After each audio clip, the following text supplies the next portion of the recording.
नमस्कार. श्री शिव महापुराण रुद्र संहिता पार्वती खंड अध्याय क्रमांक 7 हिमालयाच्या कन्येचे नामकरण. श्री गणेशाय नमः. ब्रह्मदेव नारदांना म्हणाले, हे मुने, जगदंबेने मेनेसमोरच शिशुरूप धारण केले आणि ती सामान्य बालकाप्रमाणे रडू लागली. तिचे रडणे ऐकून घरातील स्त्रियांना फारच आनंद झाला. त्या सर्वजणी तिला पाहण्यासाठी धावल्या. कन्येच्या जन्माचे वृत्त कळताच हिमालयालाही हर्ष झाला. पुरोहिताला व ब्राह्मणांना घेऊन तो मेनेच्या महालात आला. निळ्या कमळासारखी श्यामल अंगकांती असलेल्या अत्यंत मनोहर व तेजस्वी कन्येला पाहून त्याला अतिशय प्रसन्न वाटले. तिच्या जन्माचे वृत्त ऐकून नगरातील लोकांनाही आनंद झाला. मंगलवाद्ये वाजू लागली. स्त्रिया नृत्य गायन करू लागल्या. गिरिराजाने मोठा उत्सव केला. जातकर्म करणाऱ्या विप्रांना दाने दिले. भिक्षुकांना धन दिले. उत्तम मुहूर्तावर आपल्या कन्येचे थाटामाटात बारसे केले. तिचे काली असे नामकरण केले. तारा, महाविद्या, षोडशी, भुवनेश्वरी, भैरवी, छिन्नमस्ता, विद्या, धूमावती, पगलामुखी, सिद्धविद्या, मातंगी, कमलात्मिका अशी शुभकारक अन्य नावेही ठेवली. कन्यारत्न प्राप्त झाले म्हणून हिमालय आणि मेना अतिशय आनंदात होते.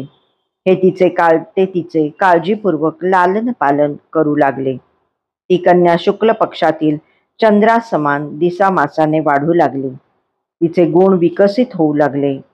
सौंदर्य प्रकर्ष पावले. ती बंधुजनांची, आप्तमित्रांची व परिवारातील सर्वांची अत्यंत लाडकी होती.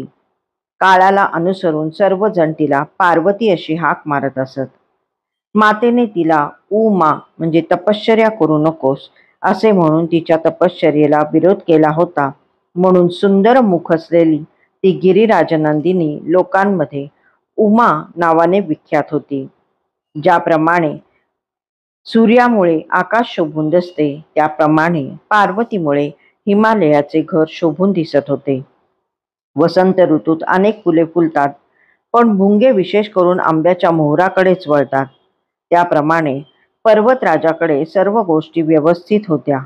तरीही पार्वतीमुळे त्याच्या घराला विशेष शोभा आणि पावित्र्य प्राप्त झाले होते. पार्वती आपल्या मैत्रिणींसह खेळत असे. ती कधी गंगेच्या किनाऱ्यावर रेतीचे घर बनवून भातुकलीचा खेळ खेळत असे, तर कधी चेंडूनी खेळत असे. अशा प्रकारे हसत बागडत नानाविध क्रीडा करत ती थोडी मोठी झाली. तिचा विद्याभ्यास सुरू झाला. तिला पूर्वजन्मातील सर्व विद्या जन्मताच प्राप्त होत्या, पण तरीही तिने आचार्यांकडून धडे घेतले. एकाग्रतेने अभ्यास करून अल्पावधीतच सर्व विद्यांमध्ये प्रावीण्य संपादन केले. याप्रमाणे अनेक लीला करत ती हिमालयाच्या घरी वाढू लागली. अध्याय 7 समाप्त.